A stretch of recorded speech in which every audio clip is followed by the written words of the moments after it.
Fala galera, Dizascope, eu sou o Dr. Jonatas Leone, você está aqui em mais um Divinamente Podcast, porque nós queremos aprender a pensar e a sentir como Jesus. Nós entendemos que saúde mental é a mente de Cristo, pensar como ele pensa e sentir como ele sente. E hoje nós vamos falar sobre a saúde mental dos pastores, dos líderes, nós vamos falar sobre esgotamento emocional e sobrecarga pastoral. Você não pode perder esse papo. Eu tenho uma convidada muitíssimo especial, então vem com a gente pro podcast de hoje.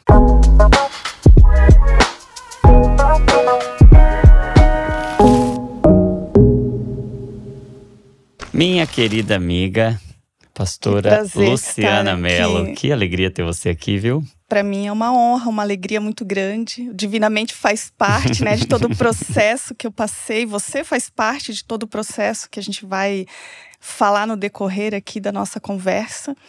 Então, para mim, é uma alegria e é uma emoção também, né? Vamos ver se eu consigo me segurar para não chorar durante a conversa, enfim, porque realmente tem toda uma história, todo um contexto, né? E o Divinamente faz parte disso. E é uma alegria muito grande fazer parte, uma responsabilidade, um privilégio que o Senhor nos dá, né? E aí, vou te apresentar um pouquinho, você termina de se apresentar para o pessoal que não conhece.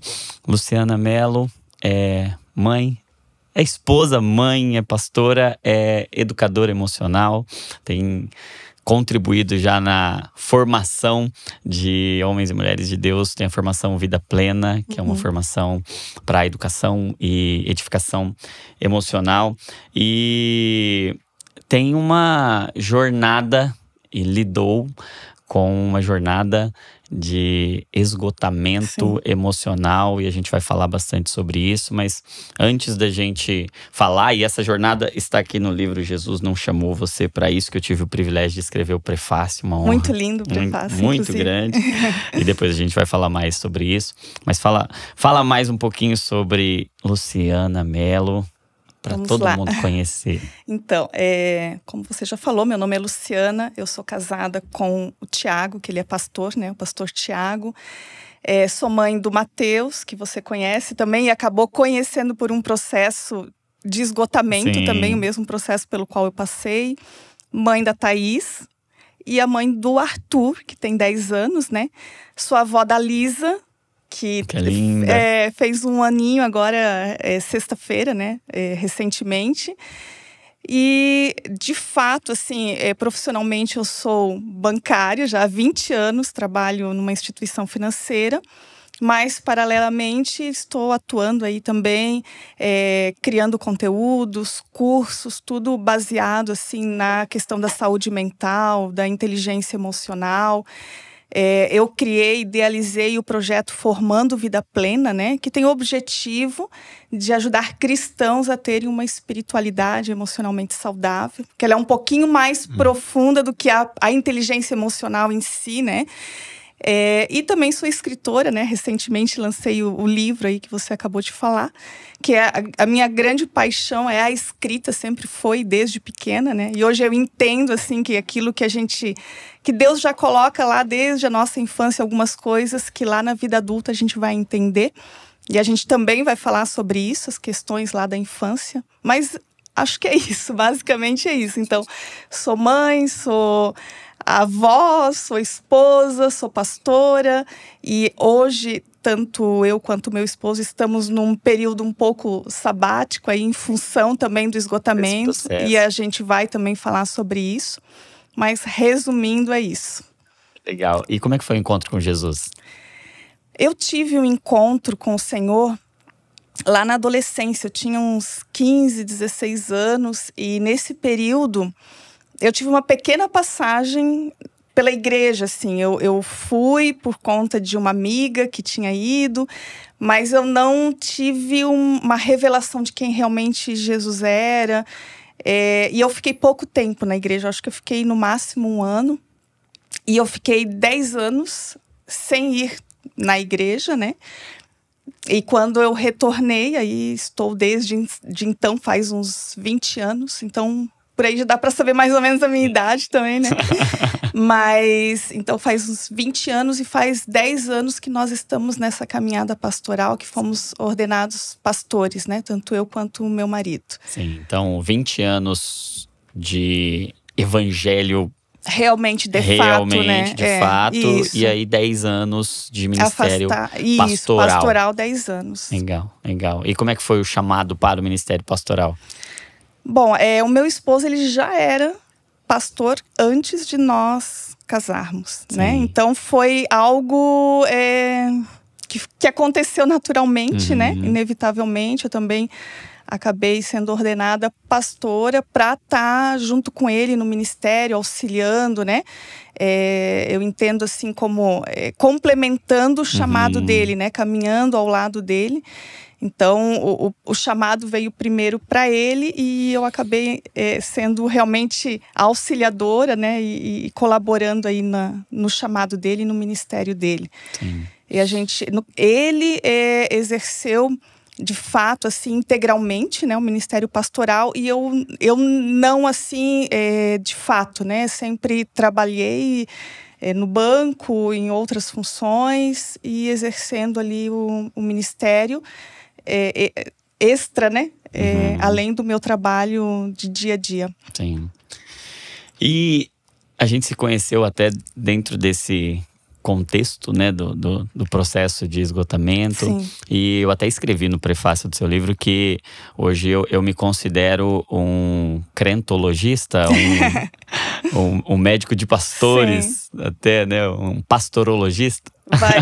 Vai ter ainda essa eu vou criar essa especialidade. Eu vou criar essa especialidade médica lá no CRM. Mas você deu voz a um processo que tem acontecido com muitos e muitos pastores. Sim. Eu tenho sido procurado por muitos deles, tenho tido a oportunidade de ouvir de muitos pastores o processo que você vivenciou.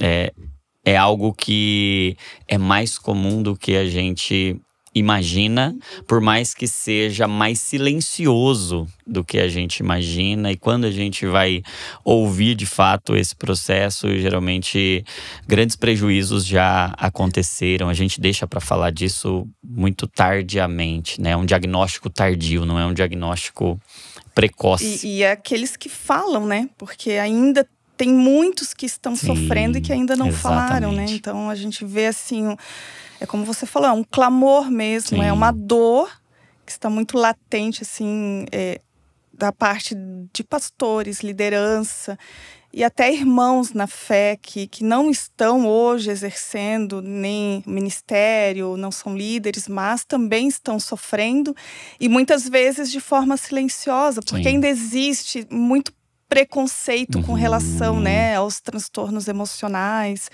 Eu mesmo tinha, talvez, era um preconceito, talvez eu não queira admitir, mas era assim, né, uma questão de preconceito, porque até depois eu vou falar um pouco sobre isso, mas eu lembro um fato assim que me chama bastante atenção, porque foi algo que depois o Espírito Santo me trouxe à memória. Um dado momento que eu estava numa farmácia e tinha uma pessoa comprando medicação para fluoxetina, eu acho que era. E na hora, assim, a minha iniciativa foi, poxa, eu precisaria falar de Jesus para essa mulher, como se, né, o fato dela estar tomando uma medicação que ela não tivesse Jesus, assim. Sim. E depois o Espírito Santo me lembrou desse fato, assim, porque queira ou não a gente tem, né, sim, esse preconceito ou essa de que a pessoa precisa orar mais ou que a pessoa precisa estar na igreja para não, como se isso fosse preservá-la, né, de não ter nenhum tipo de transtorno, não como ter nenhum tipo, isso, como se fosse imunizar, né? Então, eu acho que tem muito ainda nós como corpo de Cristo, né, para crescermos nesse sentido, né, de falar sobre isso, de ser informado as pessoas. Então tem muito assim o que ser ainda falado e trabalhado, né. Você é uma voz hoje que tem falado muito sobre isso e glória a Deus por isso, né, porque se não fosse a sua voz, talvez eu não teria falado o que eu estava passando, né. Então, a gente precisa crescer muito, assim, o corpo de Cristo precisa crescer muito em relação aos transtornos emocionais, transtornos mentais. Sim. E como é que foi o seu processo? Tem muita coisa, tem muita história dentro desse processo, mas… Tem bastante história. Até você diz no livro, eu achei interessante, que não é algo que acontece de uma hora para outra. Um esgotamento, e quando a gente está falando de esgotamento, a gente está talvez colocando dentro de um mesmo grupo ali o burnout, que é essa síndrome de esgotamento relacionada ao trabalho. A gente está falando, por vezes, até de quadros depressivos ansiosos e de uma síndrome de sobrecarga que talvez esteja à beira de um diagnóstico e caminhando para isso. Como é que foi o seu processo? E você fala no livro que nunca é assim de uma hora para outra, tem uma base já, né? Sim. Como foi o seu processo? Eu vou tentar contextualizar um pouquinho antes, né, do fato em si. Porque em 2017, eu tive assim talvez já tenha sido um esgotamento, mas eu tive bastante sintomas físicos, né, e emocionais, mas assim, principalmente físicos, que hoje eu entendo que eram sintomas da sobrecarga, né? E ali em 2017 eu tive assim uma pequena revelação, digamos, de tudo aquilo que precisava ser resolvido dentro de mim. Porque eu acho que tem tanta coisa que a gente precisa resolver que talvez nem daria conta de ser resolvido isso tudo num momento só, né? Então eu acho que lá em 2017 foi assim uma camada superficial que Deus pôde trabalhar na minha vida.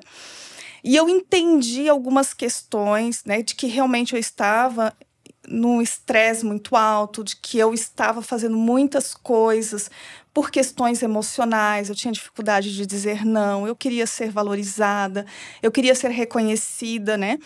Então, tudo isso eu tive esse entendimento.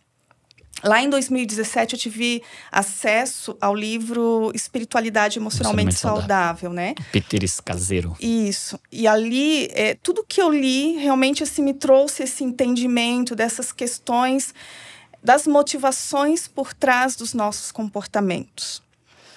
Só que eu não tive a revelação completa de todo o estrago que existia e de tudo que havia dentro de mim que ainda precisava ser resolvido, né? Então, ali eu meio que mascarei, sabe, os sintomas, tratei de forma superficial, né?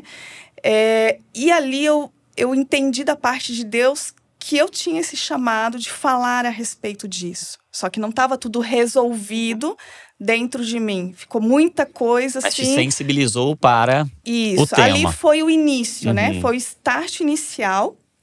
Mas eu percebi que tinha… Não percebi, né? Tinha muita coisa que estava no ponto cego que não foi trabalhado nessa época. Só que eu mergulhei de cabeça nesse universo, né? Então, ali em 2017, eu já comecei… além do livro, obviamente, mas eu comecei a fazer várias formações na área de saúde mental. Eu queria entender a mente humana, eu queria entender tudo que acontecia na mente humana, essas questões emocionais, de traumas, de dores, de tudo isso. E aí eu mergulhei, assim. Então, eu acabei fazendo várias formações, pós-graduação, especializações, enfim, para que eu pudesse entender… Porque a minha intenção nunca foi atender pessoas. Eu fiz uma formação como terapeuta, mas a minha intenção nunca foi atender pessoas. Eu queria ensinar. Sempre foi o que eu queria fazer, escrever e ensinar nessa área, né? Então, ali eu comecei a estudar muito a respeito disso. E aí veio a pandemia, né? Início de 2020. Que aquilo que não foi resolvido lá de 2017, que já era de muitos anos, né, acabou se agravando no período da pandemia. Agravou para todo mundo, né? Então, todo mundo teve danos e perdas e questões ali na pandemia. Então, aquilo que não foi resolvido lá em 2017 acabou se potencializando no período da pandemia. E aí, só que eu não reconhecia que eu não estava bem, né? Aí passou ali, a gente começou a entrar dentro de uma normalidade de novo. Muita coisa a gente deixou de fazer no período da pandemia, porque a gente foi para dentro de casa, né? Então, o estresse era diferente, mas a sobrecarga já não era tão grande quanto antes. Então, quando acabou a pandemia, eu estava com todo aquele estresse do período ali da pandemia, que não foi lidado com aquilo também. E eu voltei ao ritmo que eu estava antes, o ritmo de sobrecarga, né? Sobrecarga porque mãe, esposa, trabalhava fora. Nós tínhamos todas as funções pastorais ali de segunda a segunda, praticamente, né? Que todo dia, na verdade, você tem... Você está à disposição, né? Ou visita, ou... Enfim, você sempre tem demandas, né? E eu vou... Não é igual ao trabalho, né? Que você diz, não de tem tal hora horário, até tal né? hora. Estabelecer ali 8 Agora horas, em casa, trabalho pronto. só 2 horas e pronto, né? Então, você tem demandas, tem pessoas que precisam e que você se sente ali responsável, né? Por essas pessoas. Então, isso daí já passou a pandemia, entrou dentro de uma normalidade, ali é normalidade também da minha sobrecarga, né? Aí, no início de 2022, foi quando eu tive contato com o teu perfil no Instagram, que foi o primeiro contato foi com a Maíra, do Cristãos que Meditam. Através dela, eu conheci você, conheci o teu perfil, e quando eu ouvi aquilo que você falava, assim, parece assim, não, é isso, realmente é isso, assim, porque eu procurava por várias formações na área de saúde mental e, ao mesmo tempo, eu queria casar isso com a espiritualidade emocionalmente saudável, né? Que essas questões da motivação por trás dos comportamentos, mas parece que eu não conseguia encaixar. E aí, quando eu te ouvi falar, é isso, é exatamente isso que eu procurava, o que eu quero passar para as pessoas, né? E aí você abriu a mentoria Margem. Eu fui da segunda turma da mentoria Margem, lá em março de 2022. Aí, do início de 2022, eu já comecei com sintomas mais graves, que até então eu só ia maquiando ali os sintomas, né? Eu comecei no início de 2022 com insônia, assim... já estava, no momento que eu fiz a consulta com você, eu já estava com insônia crônica. Eu já estava 6 meses sem conseguir dormir, assim. Não conseguia entrar no sono REM, né? No sono profundo. Eu ficava só em stand-by, que eu falava, né? E eu sentia muita tontura.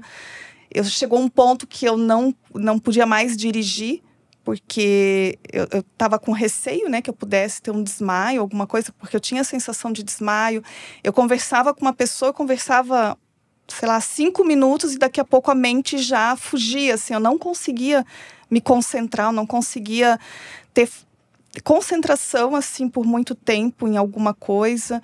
Eu tinha muitos problemas de dor de estômago, dificuldade para a digestão dos alimentos.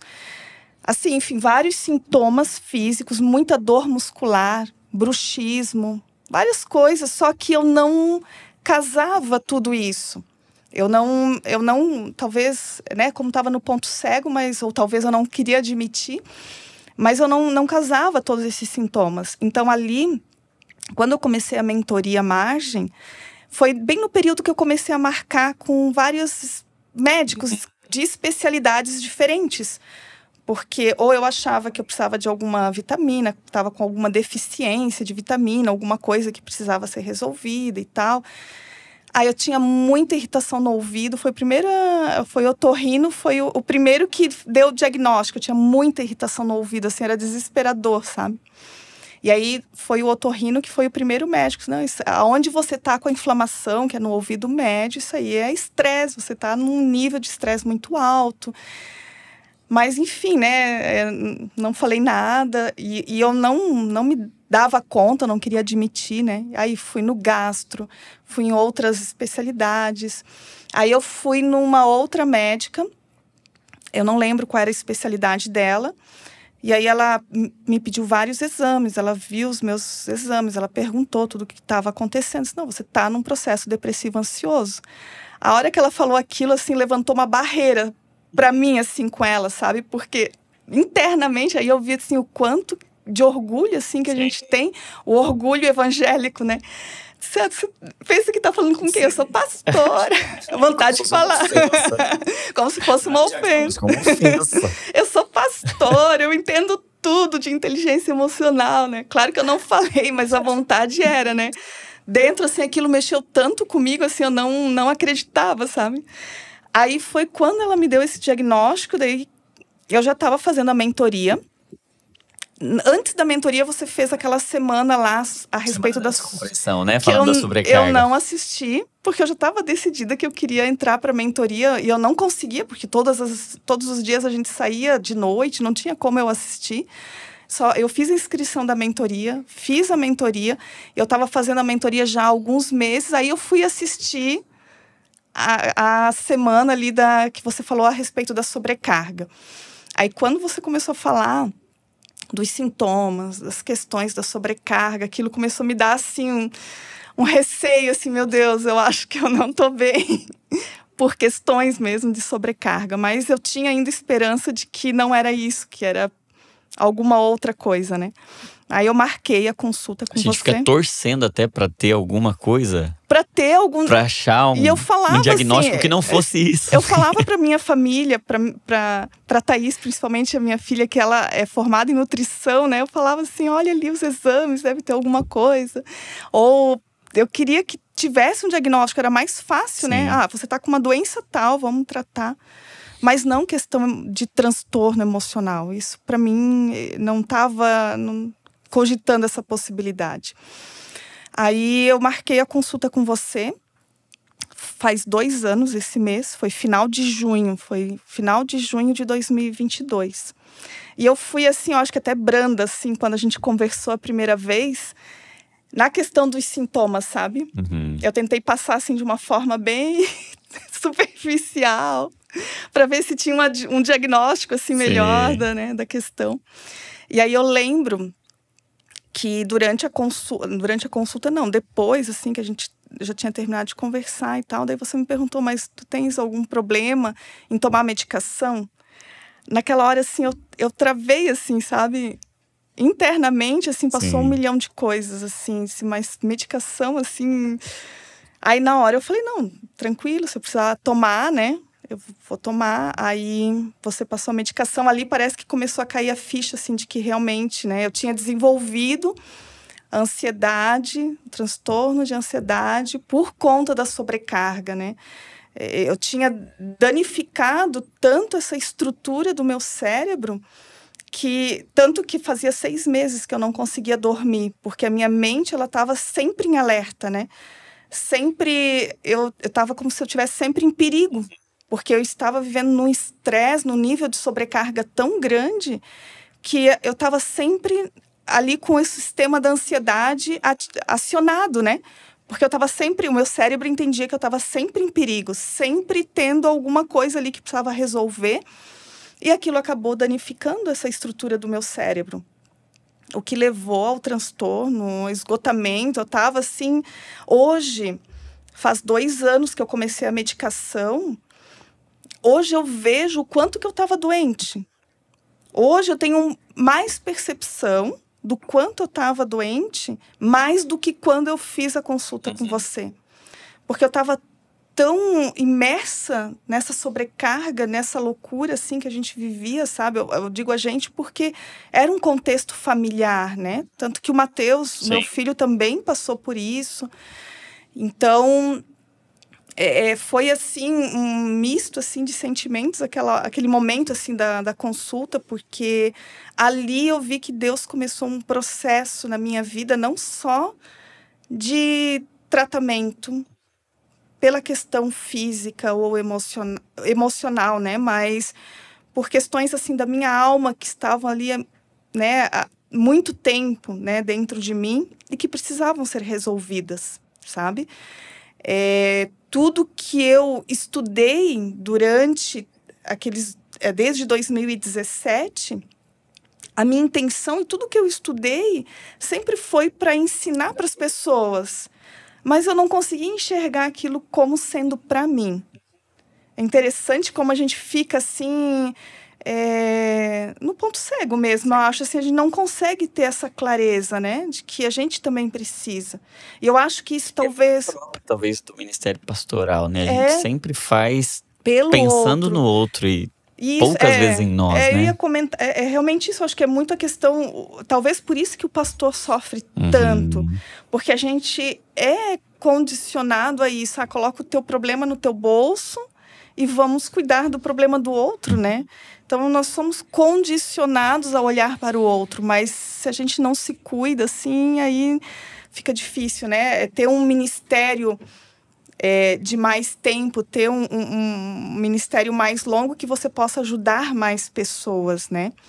Então, ali nesse período que eu comecei a tomar a medicação, foi em junho, eu fui dormir efetivamente, assim, que eu consegui dormir foi final do ano, assim, levou mais 6 meses que eu tomei medicação, aí eu passava o efeito da medicação, eu não conseguia mais dormir, aí você teve que trocar a medicação, tive que tomar 2 medicações à noite para conseguir dormir, uma para dormir, outra para me manter dormindo, né? Então, é bem grave, assim, porque hoje eu vejo que ainda eu não consigo dormir sem a medicação.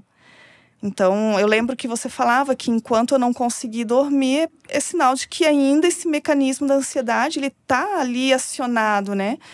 Porque sempre eu estou em alerta. Então, a medicação, não consegui ainda tirar a medicação para dormir.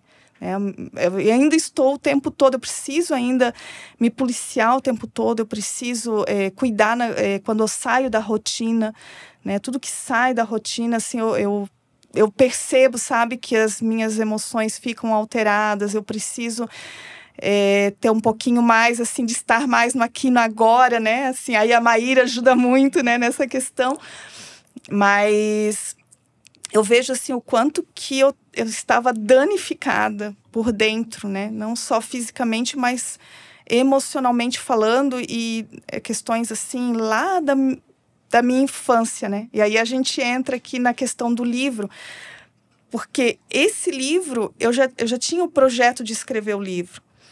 Todo esse período que eu estudei, eu já tinha ele formatado, assim, na minha cabeça eu já tinha entendido como essas questões aqui da fase adulta se iniciam lá na infância, elas começam, né? Elas são construídas, como eu falei no livro, uma depressão, uma ansiedade, um burnout, ele nunca acontece da noite para o dia, né? Não é porque eu estava há 10 anos em sobrecarga, claro que isso é muito tempo, né? Mas isso já tem uma história que é construída muitas vezes lá na infância. Sim. Né? Então, a sobrecarga possivelmente e provavelmente vem até como uma resposta a feridas da infância, né? Apenas a ponta do iceberg, né? É apenas ali, tem muita coisa por baixo, assim, abaixo da superfície, né? Então, o projeto do livro eu já tinha em mente. Eu já sabia, assim, tudo isso, como acontecia, toda essa construção. Só que eu nunca passou pela minha cabeça falar a meu respeito no livro. Eu não pensava, e isso não estava fora de cogitação de eu falar sobre a minha vida no livro. E aí, quando eu comecei ali o período do tratamento, né? Final de 2022, início de 2023, aí eu comecei a escrever de fato o livro, comecei a colocar no papel aquilo tudo que já estava assim meio desenhado, né? E aí ali ainda eu não tinha assim o desejo de falar sobre o meu testemunho no livro. E aí o Espírito Santo foi me conduzindo a isso, assim, de eu falar, né? E foi um processo de Deus na minha vida. Por quê? Porque aí no livro eu conto, né, de forma específica, lá na minha infância eu não tive a presença do meu pai. E aí eu aprendi desde muito cedo aqui a ser autossuficiente, né? Desde muito cedo eu morei com a minha avó, depois eu fui morar com a minha mãe, eu já tinha 7 anos. Então eu tive que desde muito cedo aprender a me virar sozinha, né? A ser autossuficiente, a dar conta de tudo. Então, quando eu me converti, Hoje eu entendo, assim, que eu sempre amei ao Senhor, sempre. Mas eu nunca coloquei totalmente a minha vida nas mãos do Senhor. Que Ele tivesse total controle sobre a minha vida.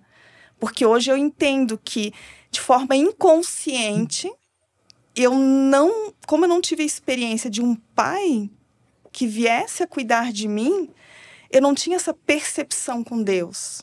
Eu não tinha essa relação com Deus. Eu inconscientemente achava que eu ainda tinha que cuidar de mim.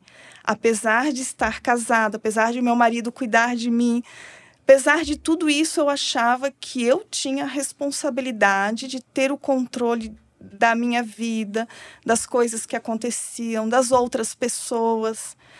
Então, Deus teve que permitir que eu passasse por esse processo para que eu pudesse ter Ele como pai. Um pai que cuida, né? Eu tive que realmente soltar a minha vida nas mãos do Senhor. E foi um processo bem difícil, sabe? Esse processo de quebrar essa autossuficiência, de eu entender que eu não tenho controle das coisas, de eu entender que enquanto eu não estou fazendo nada, Deus continua fazendo tudo.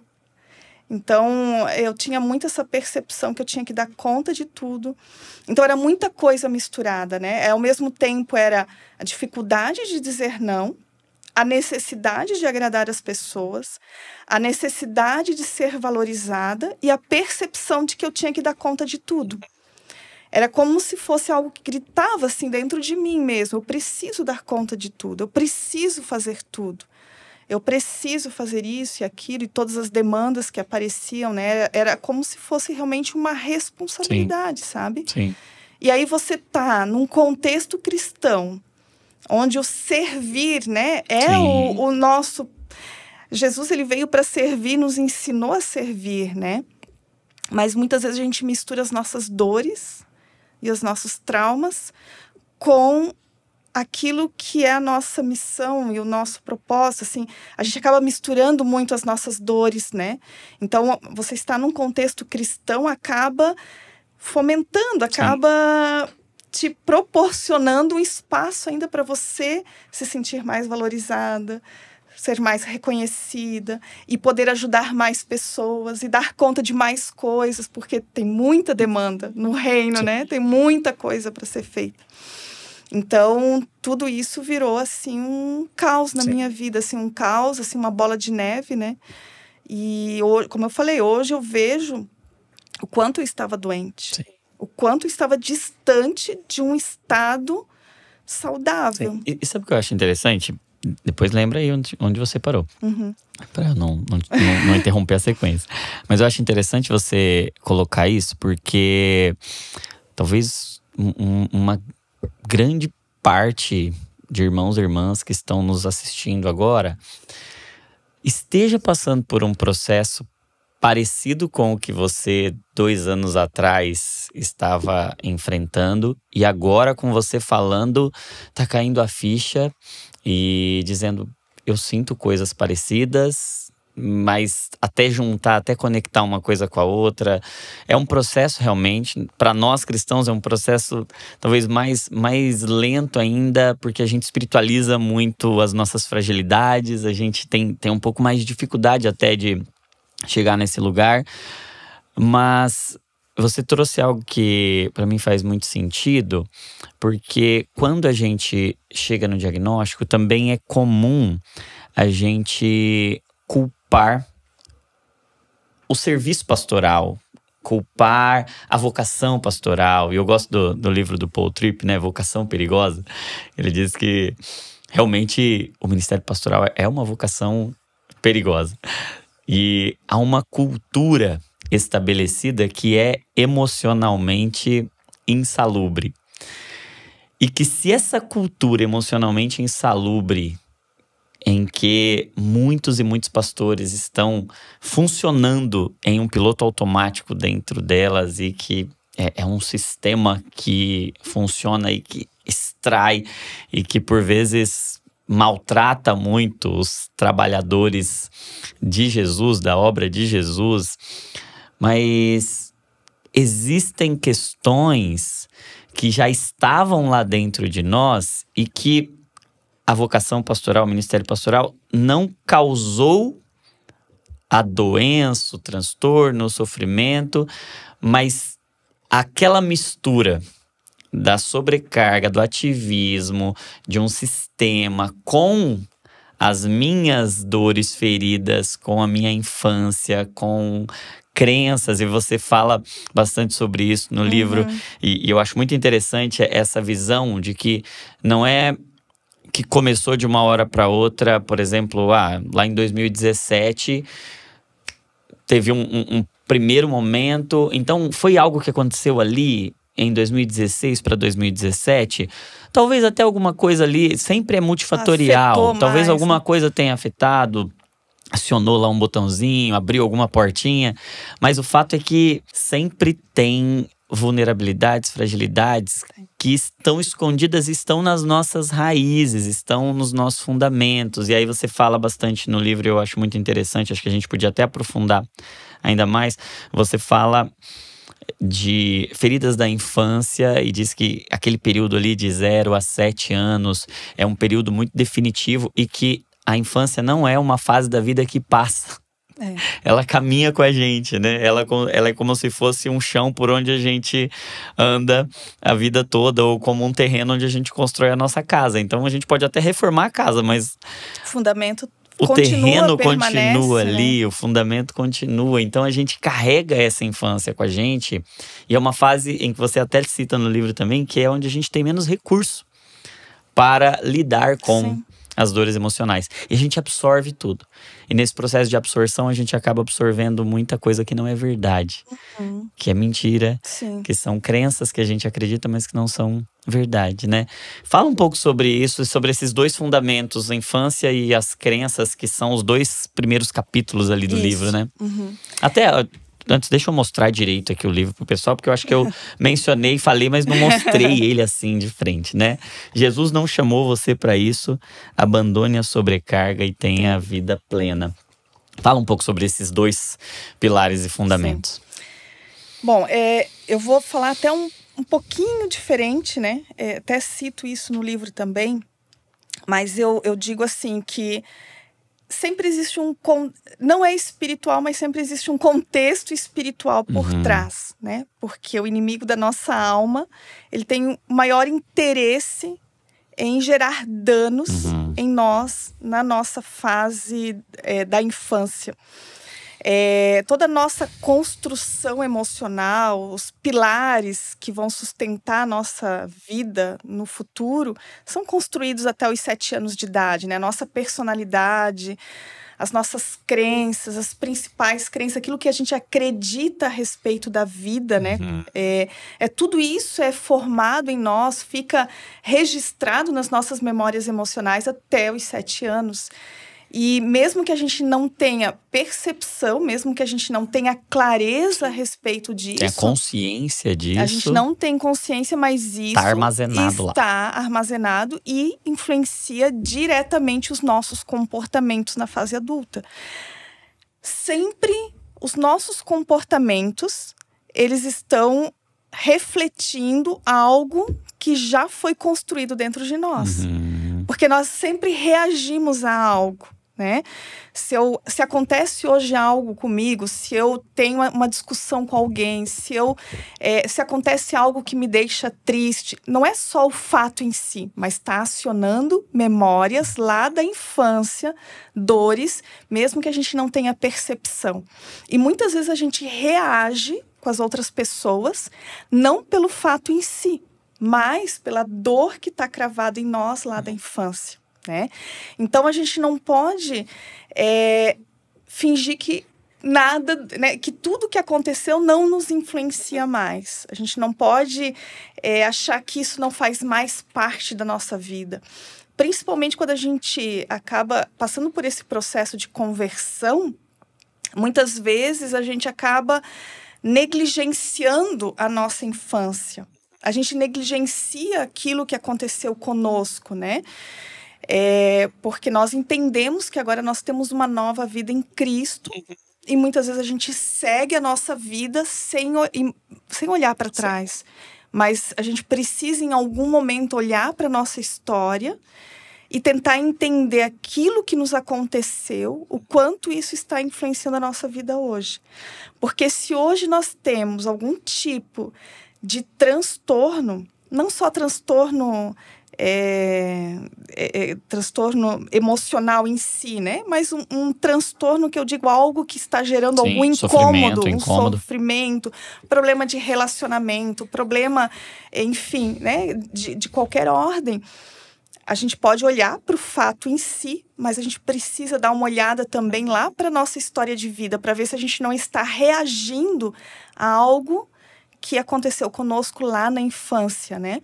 Então, tudo aquilo que a gente vivenciou lá na infância, tudo aquilo que a gente teve de experiência, a nossa história de vida, ela vai influenciar a maneira como nós vamos nos comportar, a maneira como nós vamos reagir com as pessoas. Sempre, de alguma forma, a gente está reagindo a alguma dor que está dentro de nós, né? Que está ali armazenada. E essa dor, até eu falo no livro também, pode ser que não seja algo tão traumático, né?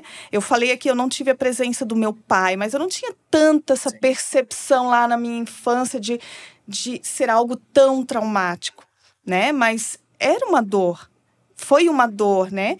Então, todos nós, independente da infância que nós tivemos, nós passamos por algum tipo de dano, algum tipo de dor, alguma percepção que nós tivemos de dor, mas que talvez não tenha sido de fato. E às vezes os traumas, tem até um livro do Gabor Maté, né, O Mito do Normal, ele chama de trauma com T maiúsculo e trauma com T minúsculo, né? Um trauma com T maiúsculo é algo que fizeram com você, é um abuso, é uma situação em que você foi, de fato, agredido por alguma coisa, é um trauma ativo, né? Mas existem os traumas com T minúsculo, que são igualmente lesivos e destrutivos, que são aqueles porque algo não foi feito. Sim. Talvez você nem percebeu. Porque não foi algo que fizeram com você, mas foi algo que deixou de ser feito. Isso. Você não tinha algo que você necessitava ter, né? E a gente não percebe, não é consciente, mas tá machucando, né? Sim. A gente tem essas… no livro eu falo, né, que nós temos as necessidades emocionais básicas do ser humano de amor, de proteção, de valorização, né? Então, nós não temos consciência disso quando nós somos bebês, quando nós temos 2, 3, 4 anos. Mas nós temos essas necessidades emocionais. E quando elas não são atendidas adequadamente, nós entendemos que isso é um trauma com T minúsculo, né? É uma dor. Então, e cada pessoa, de acordo com uma predisposição genética, com algumas características que ela carrega, ela vai lidar com essa dor de uma forma muito específica, né? Então, eu aprendi… Como que eu vou lidar com o fato de eu não ter porque quem é que dá essa proteção para o filho? É o pai. É o pai. Né? Então, como que eu aprendi a lidar com isso? Sendo autossuficiente, sendo forte, né? Tendo que dar conta de tudo. Foi uma via, porque sempre a nossa mente ela vai criar estratégias para nos proteger da dor. Sim. Né? Nós sempre vamos dar um jeito de lidar com aquela dor. Então, isso é um mecanismo de defesa do ser humano, né? Uma forma de proteção. Então, eu acabei me protegendo e a gente vai se protegendo tanto que a gente vai criando uma armadura. E a gente vai se distanciando de quem realmente nós somos nesse processo, né? E às vezes, muitas vezes a gente acaba se tornando mais os nossos mecanismos de defesa, as nossas formas de proteção. Eu sou perfeccionista demais, eu ajudo todo mundo. Eu não aceito que as pessoas me desrespeitem. São mecanismos de defesa. E quantos desses mecanismos de defesa que a gente às vezes acha que são a nossa personalidade, até você fala sobre isso no livro, né? Não, eu sou assim. E a gente, por vezes, pode estar enganado acerca da gente. A gente pode estar achando que a gente é. Não, assim eu sou. Não é que eu sou.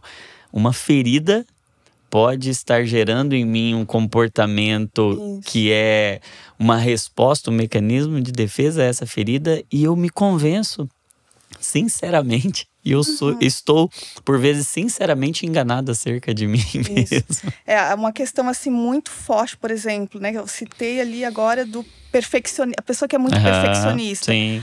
Não é errado ser perfeccionista, é algo bom, né? É uma forma que a pessoa adquiriu ali, uma ferramenta. Sim, né? foi uma adaptação. Uma adaptação, porque quando eu faço tudo perfeito, quando eu faço tudo certo, aí eu sou aprovada. Isso, eu recebo essa aprovação das pessoas. É um mecanismo de defesa.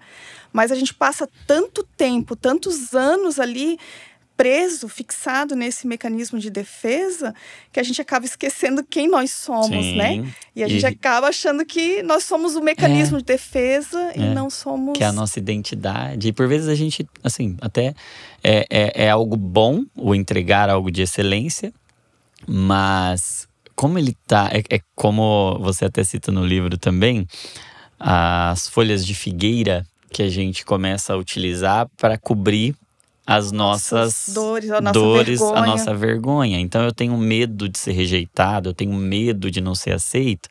E aí eu uso o perfeccionismo como…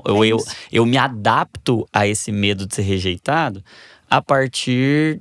Eu vou fazer tudo de forma tão perfeita que ninguém vai poder me rejeitar, ninguém vai poder dizer não para mim. E aí quando isso se torna a minha personalidade, se torna quem eu acho que eu sou… Eu tô sendo roubado da minha verdadeira identidade em Cristo, que eu já sou aceito. Não por fazer tudo perfeito, mas porque Ele fez tudo perfeito. E aí eu posso me colocar nesse lugar de… Eu consigo também não ser perfeito. Sim. Porque nós não somos, porque né? o Senhor já nos aceitou, né? Sim. Então isso envolve muita dor, né? Envolve assim, por isso que eu digo que a sobrecarga, ela é só a ponta do iceberg. Tudo aquilo que acontece por baixo, tudo aquilo que está abaixo da superfície é um mundo de coisas que muitas vezes a gente não tem noção, a gente não tem essa clareza, a gente vive no ponto cego, né? Até um dos capítulos do livro eu falo, né, que todo excesso ele aponta para uma falta. Porque eu tenho, por exemplo, ali uma personalidade, uma característica que eu aprendi através daquilo lidar com a dor, só que nenhum ser humano vai poder suprir as minhas necessidades emocionais de forma adequada. E o que acontece? Eu vou me exceder cada vez mais. Para ter essa necessidade emocional suprida, mas ninguém pode, porque não existe nenhum que é perfeito. Só o Senhor pode suprir adequadamente as nossas necessidades emocionais. Então eu vou me excedendo cada vez mais para ter do outro aquilo que o outro não pode me dar. E aí esse excesso de querer sempre fazer mais e melhor é que vai nos levar, muitas vezes, aos transtornos, aos esgotamentos. Então, por isso que eu digo que o esgotamento, ele é só ali… talvez a gota que faltava para esse… né, para tudo isso transbordar, né? Talvez o esgotamento seja, por vezes… Eu vou dizer uma coisa que talvez pode parecer estranho, mas seja uma forma graciosa, às vezes, da gente perceber e ter acesso a problemas muito mais profundos e mais difíceis até de lidar do que o esgotamento propriamente dito, né? E às vezes o esgotamento é uma forma da gente… Eu até digo no livro Divinamente, né? Que por vezes Deus usa problemas para nos curar. Ou Deus usa doenças para nos curar. Deus usa problemas para nos resolver. Às vezes o esgotamento é uma forma da gente perceber que tem coisas tão profundas que precisam ser resolvidas dentro de nós, né? É por isso que eu falo assim, que o esgotamento ele não acontece da noite para o dia, né? E muitas vezes também, antes de chegar num esgotamento, num processo de esgotamento, nosso organismo ele já pediu socorro há muito tempo, né? Só que aí a gente entra numa outra questão, esse abaixo da superfície, né? Que eu falo, que eu também falo no livro, é a questão do quanto nós estamos vivendo um período de superficialidade e distração. Porque se eu vivo de forma superficial, aí entra de novo esse contexto espiritual, certo? Nós estamos vivendo num período onde tudo nos condiciona a viver de forma superficial e distraídos. Isso, né, tem um contexto espiritual. aí também tem esse contexto espiritual, essa questão das dores, das feridas lá da infância. Então eu estou vivendo tanto na superficialidade e tão distraída que eu não consigo olhar para a profundidade, para a motivação dos meus comportamentos. Então é muita coisa que está abaixo da superfície, até mexer com tudo isso, até entender tudo isso, sabe? Aí, como você falou, o esgotamento, por fim, talvez seja o mais fácil de ser resolvido, né? Porque aí quando você se aprofunda. E foi esse processo, assim, que eu mergulhei, entende? Assim, de realmente me aprofundar. Eu tive que desligar o piloto automático, tive que parar tudo que eu estava fazendo. Era uma questão, assim, de sobrevivência, né? Sim. Talvez o esgotamento, antes de você terminar, seja como a dor. Por exemplo, uma dor abdominal aqui no canto direito. E aí, é uma dor. O esgotamento talvez pode ser essa dor, porque é aquilo que te paralisa, aquilo que você fala, meu Deus, que dor.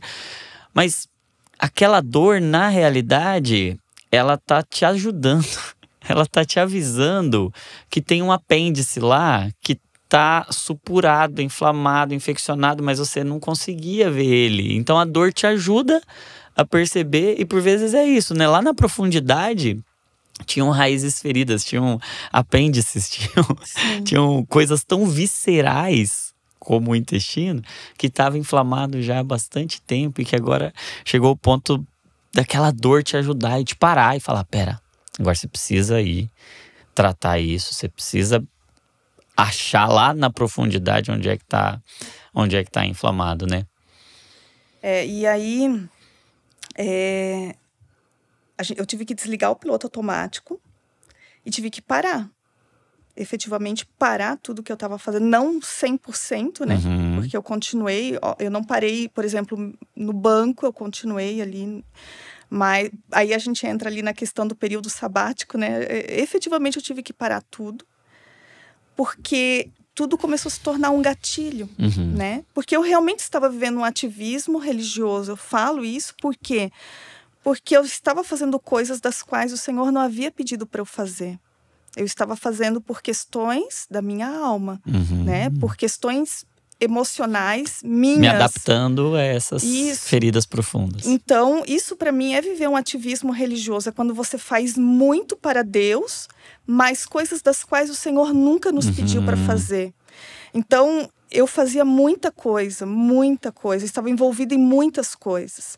E eu tive que realmente parar tudo para passar por esse processo, para entender em Deus qual era o propósito dele para minha vida realmente. E quando eu parei tudo, né, que eu entendia que era o que eu precisava fazer, aí Deus me colocou para fazer aquilo que talvez era para eu ter feito antes, que foi escrever o livro, né? Eu consegui escrever o livro em 2023, porque realmente eu tive que parar tudo, entender todas essas questões,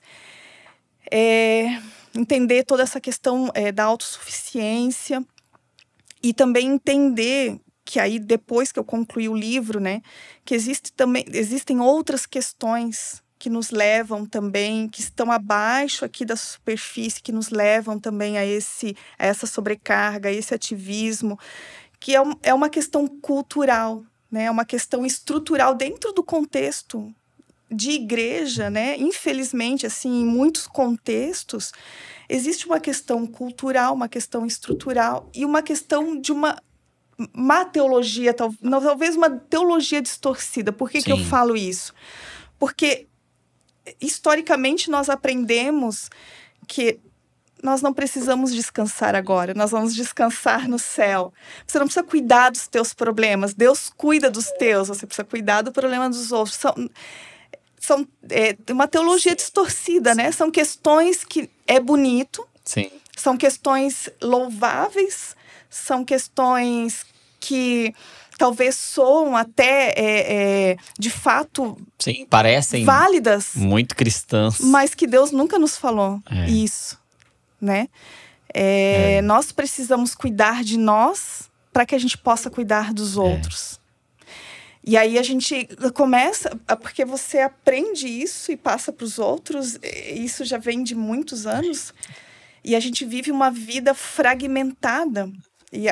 Por isso que eu digo que o livro ainda vai ter uma continuação, porque muitas coisas eu vivi depois que eu terminei de escrever o livro, porque eu percebi que esse é um tema que ainda tem muita resistência no contexto cristão.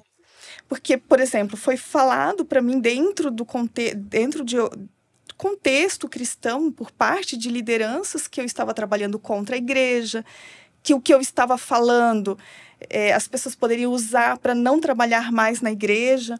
Então eu entendi que é um problema cultural, estrutural, que não é de uma igreja A ou igreja B, mas é uma questão que já vem de muitos anos, de o cristão entender que ele não precisa cuidar da sua saúde, que não precisa cuidar da sua saúde mental, emocional, que cristão precisa orar e aí não vai ter ansiedade. Então é uma coisa que não é de agora, não é de tal igreja, isso já é uma coisa cultural. E nós vivemos uma vida fragmentada, né? A gente vive essa dicotomia, né? Então, o que eu faço lá em casa, quando eu cuido do meu filho, quando eu estou trabalhando, isso não é para Deus. Aí eu faço tudo isso, mas eu preciso estar todo dia na igreja servindo a Deus, porque isso é de Deus. Então eu vivo essa dicotomia, né? Essa divisão. E viver essa vida fragmentada adoece também. Sim. E isso é uma teologia distorcida, porque nós precisamos viver o nosso todo, a nossa vida ordinária, para a glória de Deus. Então, enquanto eu como pastora lá na igreja e enquanto mãe ajudando o meu filho a fazer a tarefa, os dois são para a glória de Deus. Sim. Então, quando você não tem essa percepção, você acaba inevitavelmente misturando com a distração, Sim. com a superficialidade, com as dores, com os traumas e tudo isso, aí vai culminar ali em transtornos, em doenças, e aí vai lá para acima da superfície, Sim. né? Sim. Que é o que aparece. Mas tem muita coisa ali por baixo. A gente acha, talvez, que em nome de Deus, a gente tem uma certa licença para ultrapassar os limites que o próprio Deus colocou, né? Então Deus colocou limites no nosso corpo, Deus colocou limites na natureza. O mar tem limites, os rios têm limites, tudo tem limite. Nós e temos margem. Eu nunca esqueço da margem. E a gente acha que no ministério a gente tem uma licença para romper todos os limites, então nós não precisamos descansar o tempo que todo ser humano precisa, nós não precisamos respeitar o nosso corpo, porque o importante mesmo é a gente estar servindo ali. E é como você disse, em nenhum momento, e a teologia saudável, a teologia bíblica, ela sempre coloca esse lugar de amar o próximo, de servir, de se doar, mas ela nunca estimulou a para consigo mesmo. Ela sempre coloca o amor ao próximo a partir desse lugar de alguém que sabe que tem limites e que sabe que tem que se cuidar e que entendeu que é um mordomo de tudo, inclusive do corpo que recebeu, e que nós, como Cristo, devemos amar o corpo. Cristo ama a sua noiva, a igreja, que é o seu corpo. Então nós temos um corpo para cuidar, nós temos que ser zelosos. Provérbios 4:23 diz, né, que sobre tudo que se deve guardar, guarda o seu coração. Então você tem que cuidar do coração de um monte de gente. Sim, você é um pastor, você é um ministro, você é um líder, você é um pai, você é uma mãe. Mas se você partir de um lugar, de um coração que não está sendo cuidado, você vai estar fragmentando, e essa fragmentação adoece demais, né? Muito. Eu vejo assim bem o contexto falando aqui do contexto de uma mulher, por exemplo, né? Que ela ama ao Senhor. Esse era o sentimento que eu tinha, de amar o Senhor, de querer fazer o melhor para Ele, né? Mas eu trabalhava fora, eu cuidava da casa, eu cuidava do meu filho menor, né? Porque os outros são maiores. E aí para mim aquilo ali eu estava fazendo porque eu precisava fazer, mas eu amava o Senhor e eu queria fazer para Ele, eu queria fazer o melhor para Ele. Então eu me doava, me dedicava, e aquilo se misturava, lógico, com as minhas dores também, né? Só que quando eu tenho a percepção de que a minha vida comum também é servir ao Senhor, aí eu entendo, eu preciso fazer aquilo que é a minha prioridade, a minha missão. Qual é a minha primeira missão? É cuidar da família que Deus me deu, porque eles também são parte da obra de Deus. Os meus filhos também são parte da obra de Deus. Né? E muitas vezes a gente escuta, por exemplo, você cuida dos filhos dos outros e Deus vai cuidar dos teus. E a gente escuta isso muito tempo e a gente acha que isso é teologicamente bonito e nunca Deus falou isso, Sim. né? Paulo disse o contrário até, né? Se você cuidar dos outros, mas não cuidar dos seus, você negou a fé e é pior do que o infiel, né? Tem uma responsabilidade. Claro, ele estava falando no contexto ali das viúvas, mas o princípio se aplica, né? Se você cuida de fora, mas não olha para dentro, você está negligenciando ao que Deus deu. Né? Sim. Então é muita coisa que está abaixo da superfície, é muita coisa assim pra gente. Por isso que eu digo que a igreja de Jesus, ela tem muito o que crescer e o que aprender a respeito disso, dessas questões, desde questões de não viver na superficialidade, de se aprofundar, questões de não viver uma vida distraída, né, com excessos de informação. Eu sempre lembro, né, do que você fala, né, que o descanso não é para os cansados, mas é para que nós tenhamos santidade, alguma coisa nesse sentido, porque... O descanso não tem a ver com cansaço, porque Deus tem a não ver se com cansa. Santidade. Porque a gente sabe que, até por uma questão do nosso cérebro mesmo, né, dele querer buscar, porque a gente está tão cansado e sobrecarregado, que a gente vai querer buscar prazer. Né? E isso pode levar muitas vezes ao pecado. Sim. Então, é muito perigoso o cristão viver na superficialidade, viver uma vida distraída, viver com as suas dores, com tudo isso no ponto cego, viver uma teologia distorcida. E quando eu falo de teologia distorcida, é aquilo que a gente vai aprendendo no decorrer da nossa caminhada cristã, mas a gente não percebe que isso não é bíblico, né? E como tem coisa, né? Um dia eu estava atendendo um pastor e aí eu falei assim, e seu descanso, como é que é? Ele falou, não posso descansar porque o diabo não descansa. Aí eu falei, por isso que ele é o diabo.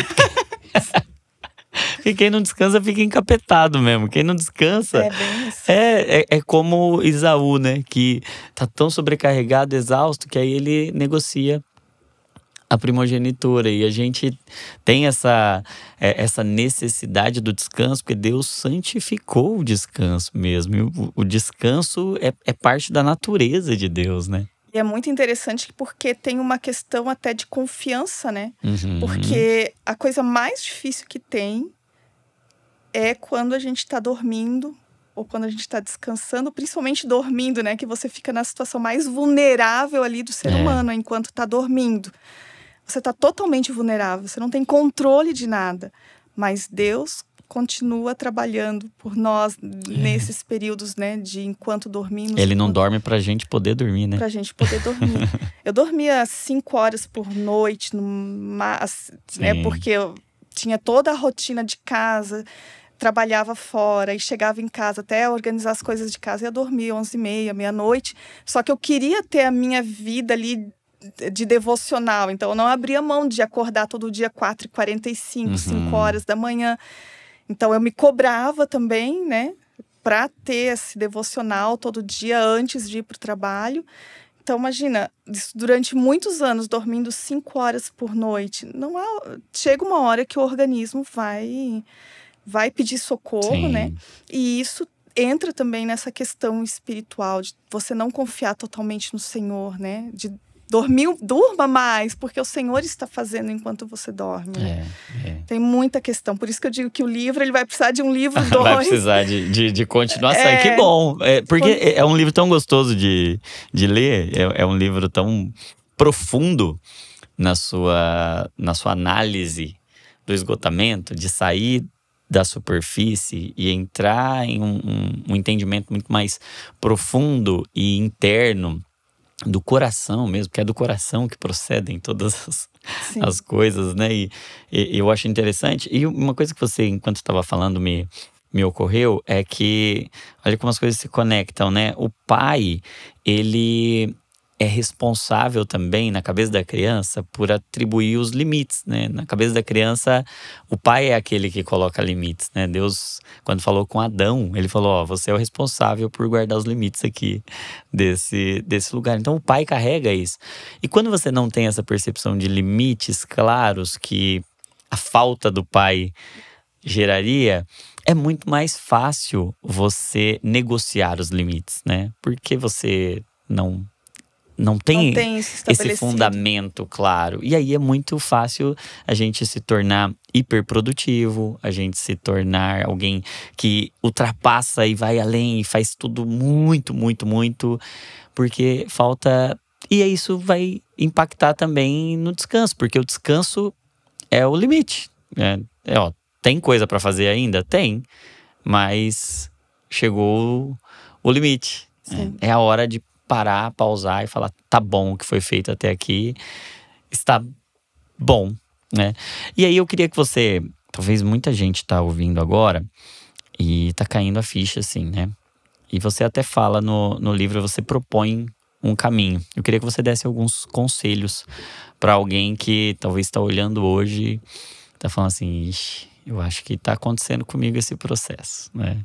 Que conselhos você daria para esses nossos irmãos? Bom, assim, na minha percepção, na experiência que eu tive, eu acho que o primeiro passo é sair, assim, do olho do furacão, né? É sair daquele lugar, assim, de caos. Porque você não vai ter a percepção de que você está no esgotamento.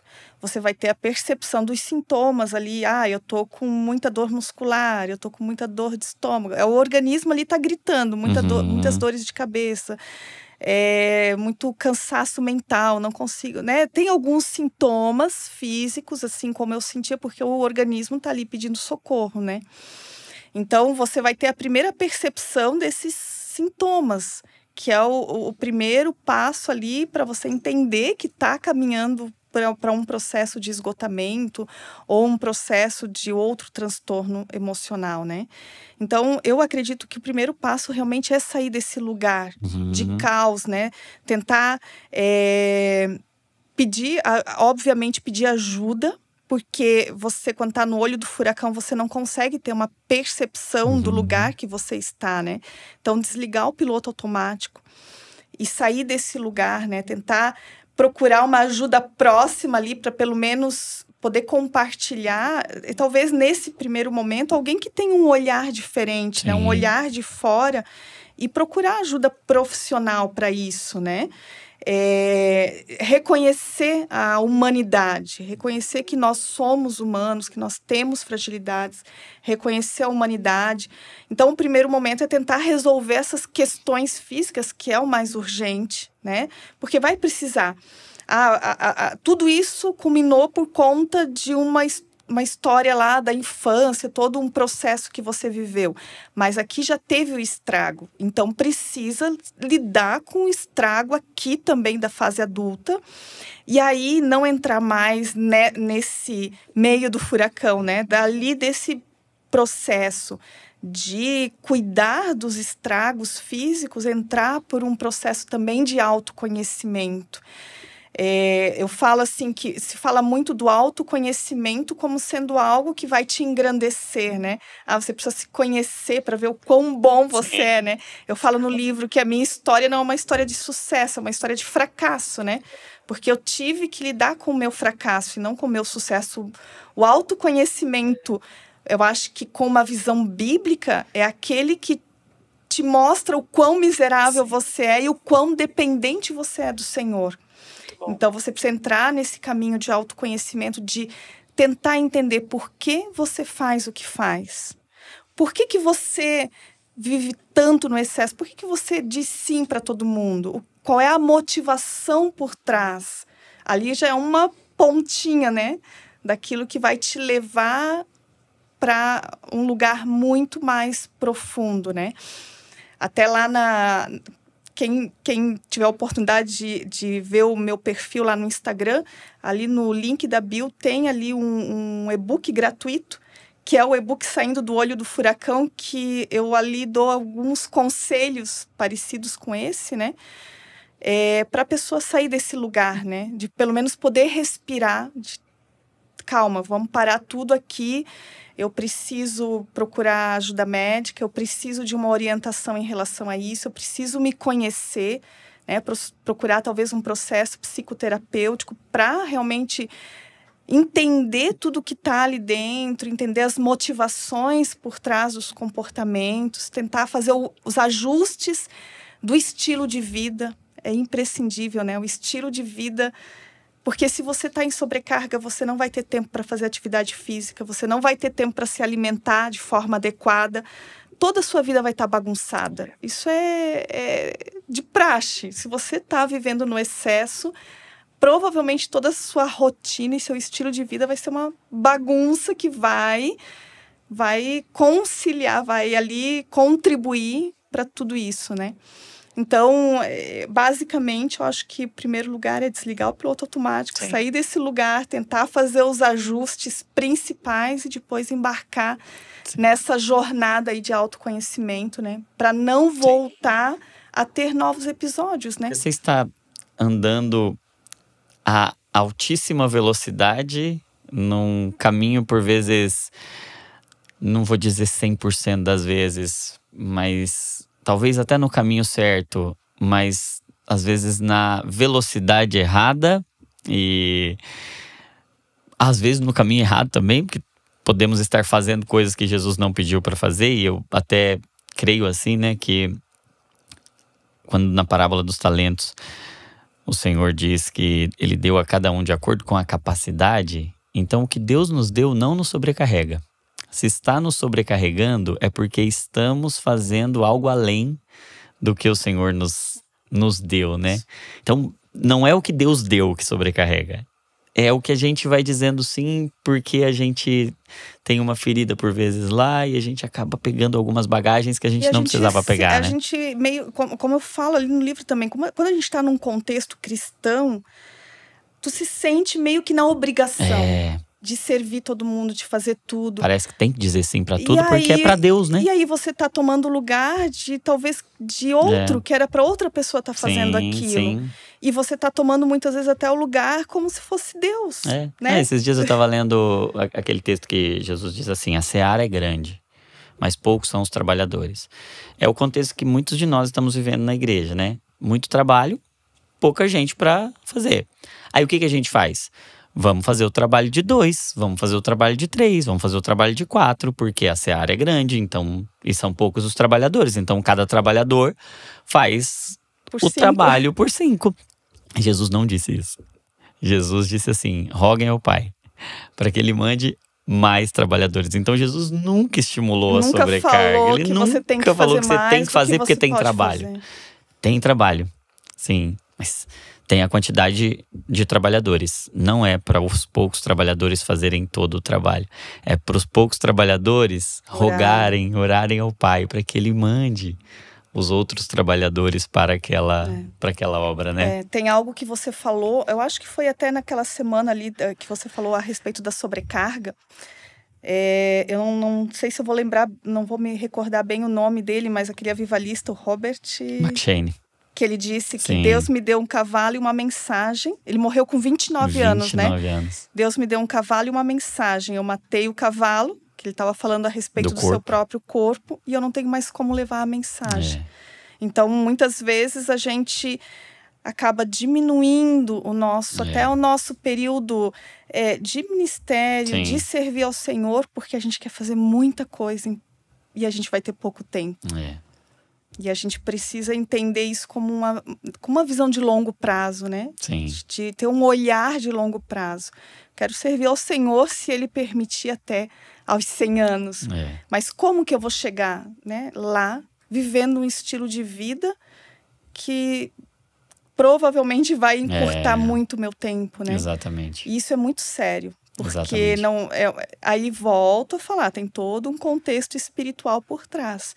Porque se você tinha um chamado da parte do Senhor para servir a Ele até os 100 anos e o teu estilo de vida fez com que você vivesse até os 50, talvez 50 anos da tua vida que eram pessoas que estariam ouvindo falar, né, o Evangelho, não vão ouvir. Porque você encurtou ali a sua jornada, né? E às vezes o inimigo sabe que ele não pode mais nos paralisar, então ele tenta fazer a gente acelerar. E aí você fala também, né? Que o inimigo, muitas vezes, ele não vai ele não vai tirar Cristo de você, mas ele vai tirar a sua atenção de Cristo. E quando ele tira a sua atenção de Cristo, ele vai te levar para esse lugar de superficialidade, de distração, de fazer muita coisa. E aí você pensa, não, eu tô aqui servindo, eu tô fazendo a obra. E às vezes, na verdade, você está só fazendo coisas das quais estão suprindo esse grito da sua alma, né? O Peter Escaseiro fala, né, você até cita bastante do livro dele, né? Mas ele diz que às vezes a gente usa Deus para fugir de Deus. Ou a gente usa o trabalho para Deus, fugindo até de Deus, do estar com Deus, né? Do relacionamento profundo com Ele. E às vezes até fugir no sentido assim de não ter que lidar com questões internas que precisariam ser lidadas com o Senhor. Então eu faço, isso é algo muito condicionado também lá da infância, né? A gente aprende muita coisa na infância, a gente aprende também como agradar o papai e a mamãe, né? Sim. Lá na infância. Então, eu não quero lidar com questões difíceis com o papai e com a mamãe, então eu vou fazer aqui muitas coisas bonitas, vou tirar umas notas boas na prova, vou ir bem na escola, e eu vou aprendendo a fazer as coisas para os meus pais, para não ter que lidar com questões difíceis, porque daí eu estou recebendo ali a valorização, o amor, o reconhecimento, e eu transfiro isso para o meu relacionamento com Deus. Então eu vejo assim que acontece muito, né? Então a gente faz muita coisa, faz grandes coisas e, nossa, tá crescendo, né? Eu até ouvi você falar também, eu acho que era num evento do Jesus Cop ali que você falou, né? Muitas vezes a igreja está fazendo tantas coisas bonitas e é válido tudo que está sendo feito, mas a motivação por trás, né? O que está abaixo da superfície? O porquê está sendo feito? Qual é o sentimento? Qual é o sentimento? E será que são coisas das quais realmente o Senhor pediu? Né? Porque muitas vezes aquilo que o Senhor pediu é isso aqui. É isso aqui que está na palavra. E aí a gente quer fazer muita coisa que foge daquilo que o Senhor pediu e que a gente vai colocando as perfumarias, né? No evangelho, colocando muita coisa. Vamos fazer isso aqui que é bonito, isso aqui que é legal, isso aqui vai dar mais visibilidade e tal. E isso vai sobrecarregando. Mas será que são as coisas que o Senhor pediu mesmo? Ou porque realmente a gente quer estar em evidência, a gente quer ser relevante. Tudo pode ser que tenha uma motivação por trás que não seja saudável. É verdade. E eu creio que hoje chegou o momento, né, em que a igreja atingiu E a igreja brasileira, eu vejo a igreja brasileira sendo levantada mesmo por Jesus para pregar uma mensagem de maturidade e de cura. A igreja, e essa é a palavra que tem ecoado em meu coração, a igreja é o lugar mais saudável da terra. Sim. A igreja não apenas tem resposta, a igreja é a resposta de Deus para um mundo adoecido.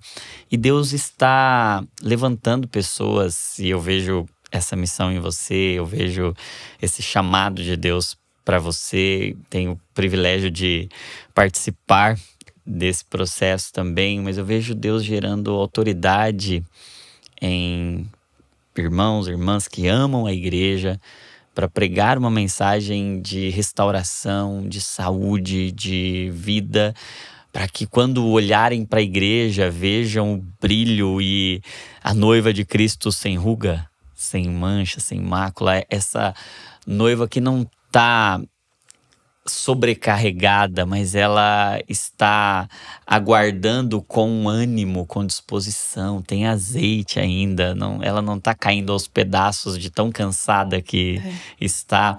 E eu vejo Jesus colocando isso sobre você e sobre tantos irmãos que ele já tem sensibilizado, despertado, e tudo que fazemos. E eu até escrevi aqui no prefácio, né, que nós não estamos atacando a igreja, nós estamos zelando por ela, porque cremos que a igreja de Jesus não é um lugar de doença. A igreja de Jesus é um lugar de cura. E o Senhor está chamando a igreja a essa maturidade, a essa plenitude, formando vida plena para que a gente possa chamar o mundo e venham porque aqui a gente tem pão, venham porque aqui a gente tem o recurso, a gente tem a vida, a gente tem a saúde que o mundo está procurando, né? Então Deus está levantando pastores, pastoras, homens e mulheres de Deus para ter essa compreensão, para ter essa sensibilidade, para ter essa compaixão, esse entendimento profundo. E eu sei que o Senhor colocou essa mensagem em você. Sim. E é por amor à igreja, é pelo zelo pela casa do Senhor que consumiu Jesus e que hoje consome. Então a gente não fala sobre isso aqui e eu oro para que o Espírito comunique isso ao coração de todo mundo que está nos acompanhando aqui, que nós não estamos de forma nenhuma desencorajando o envolvimento com a igreja. Pelo contrário, como isso é terapêutico, como faz bem, como é cura a gente estar envolvido com a igreja. A questão não é o fazer ou o envolver. A questão é fazer o que Deus não chamou por motivos que não são o sentimento de Cristo, né? Eu vejo assim que o mundo está cansado e sobrecarregado, né? Uhum.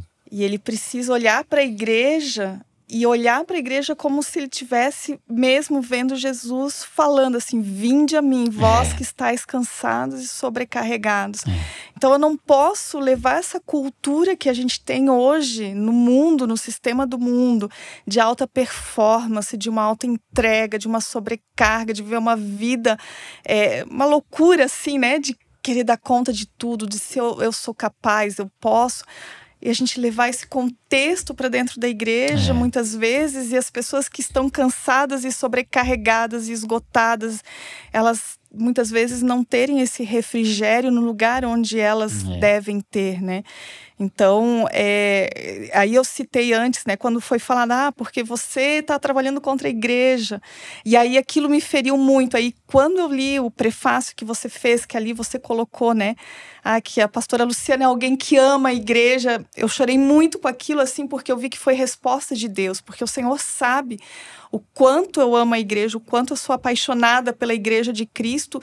Mas a gente deseja ter essa igreja onde as pessoas têm um ambiente mesmo que seja um ambiente saudável, um ambiente onde elas estejam com as suas emoções curadas, tratadas, onde elas possam ter um lugar e dizer, olha, eu acho que eu estou com depressão, eu acho que eu estou com ansiedade, e elas não terem a resposta de que elas precisam orar mais, ou que elas estão muitas vezes com demônio, vamos fazer libertação. Não, elas precisam lá na igreja ter um lugar onde elas possam ser compreendidas, recebidas, acolhidas, terem a dor delas acolhida e não colocar isso para debaixo do tapete. E colocar mais, né? Peso por vezes em alguém que já está sobrecarregada, né? E porque a culpa é alimento para depressão. Aí a pessoa já está nesse processo. E aí ela se sente culpada porque ela está com todos esses sintomas. E aí ela vai internalizando isso cada vez mais, reprimindo isso cada vez mais. E é tão triste, né? Porque às vezes ela chega num ponto que muitas pessoas chegam num ponto, poxa, mas se eu não consigo ser curado da depressão ou da ansiedade com a minha fé, então eu não tenho fé, então eu abandono ao Senhor porque eu não tenho fé, e aí fica aquela luta interna, né?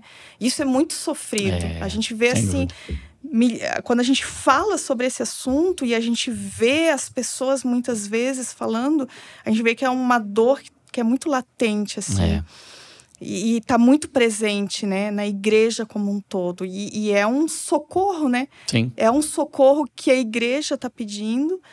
E aí também eu volto a falar aquilo que você também falou. Quando nós não estabelecemos os padrões necessários, o mundo estabelece os seus próprios padrões, né?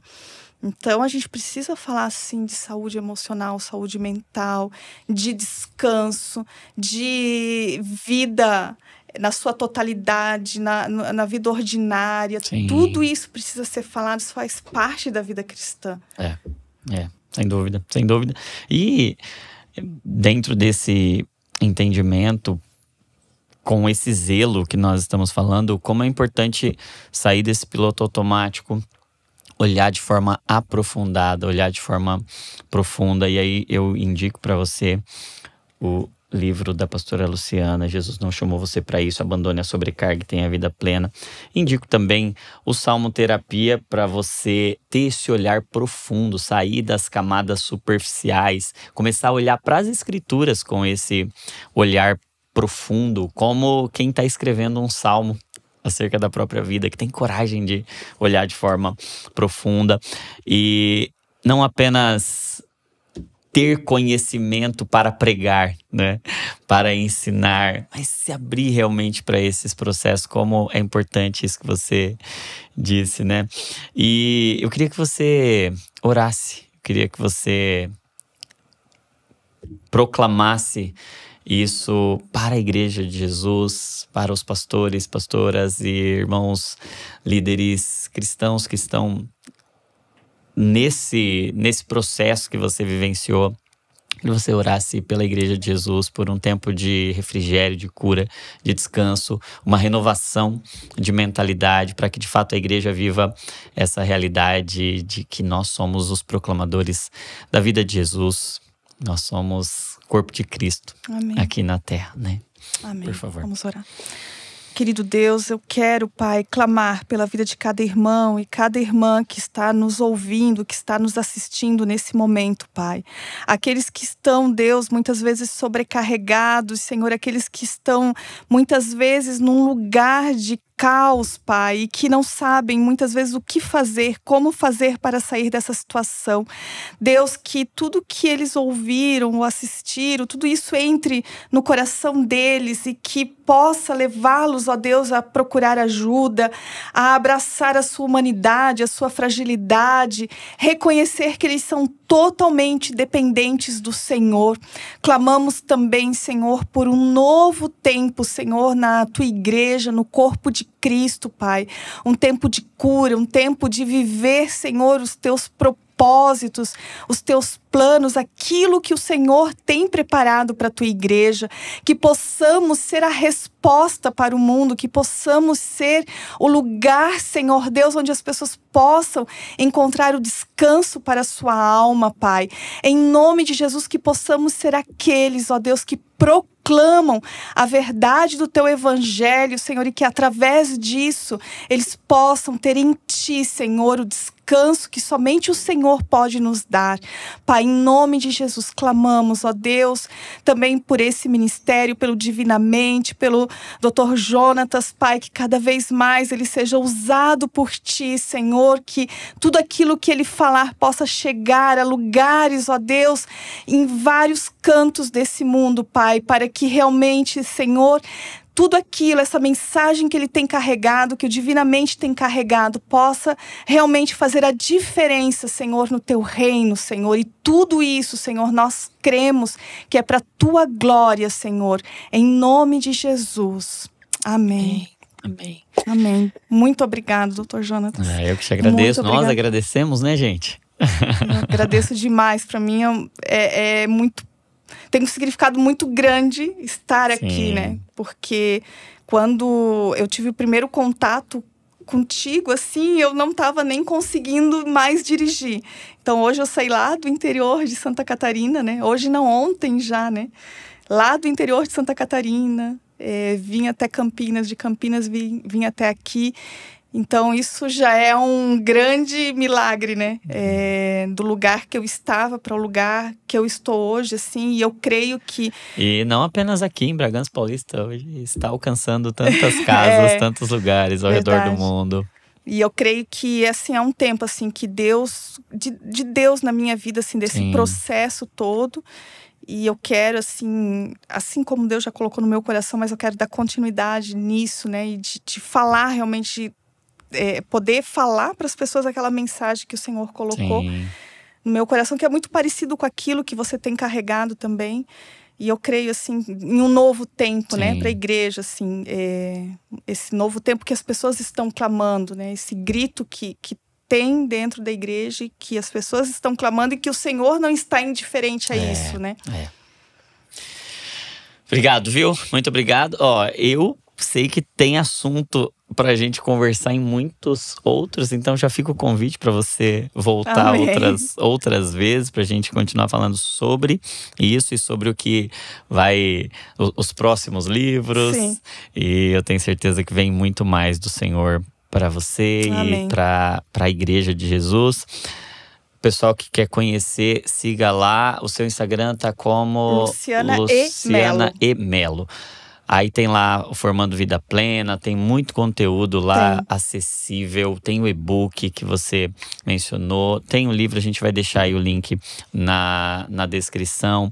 Acompanhe, siga, tenho certeza que vai ser bênção para você. E aí, ó, vou pedir uma coisa para você antes da gente encerrar. Você vai colocar aí nos comentários. Se você ficou até o final, você vai escrever assim, ó: a igreja será o lugar mais saudável da terra. Você vai escrever aí, nós vamos proclamar essa verdade. E isso que a gente está fazendo aqui é parte desse propósito de Jesus, de transformar ou de manifestar a igreja como lugar mais saudável da terra. Minha irmã, muito obrigado. Eu que agradeço. Obrigado por ter vindo de tão longe. Fica o convite para que você volte muitas e muitas vezes e para que o livro, a sua mensagem alcance o mundo inteiro e o Senhor use como remédio na nossa geração. Deus abençoe, viu?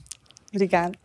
Você que ficou até agora, você não pode ir embora sem deixar um curtir, sem compartilhar esse vídeo com um monte de gente. Manda lá no grupo da igreja, grupo da célula, no grupo de jovens, de mulheres, DNA, enfim, todo lugar. Compartilha porque tem alguém precisando dele. Você pode ser instrumento de cura de Jesus, tá bom? Não se esqueça que toda emoção é um convite para oração. Saúde mental é pensar o que Cristo pensa, sentir o que Cristo sente, porque você, porque eu, porque nós somos cópias de Jesus. Deus abençoe você. Até o próximo Divinamente. Deus abençoe, minha irmã.